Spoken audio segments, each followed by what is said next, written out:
Io ho una femmina invece e quindi sento molto la responsabilità di crescerla con quelli che sono i miei valori, facendole capire che lei può fare tutto quello che vuole, che non c'è distinzione tra uomo e donna.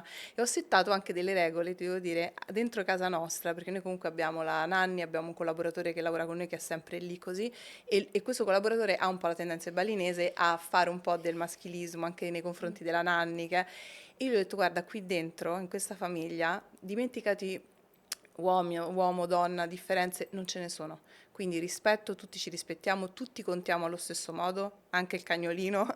Quindi ho fatto questa, ed è un esempio perché tanto non si può fare a parole. I bambini guardano poi come ti comporti, come sei tu con gli altri, il tuo ruolo, quindi e sia avendo una femmina che un maschio è la stessa cosa, nel senso che tu hai la possibilità di crescere degli uomini, un uomo migliore, no? E quindi è una grande chance, una grande opportunità, Io questa credo della che maternità.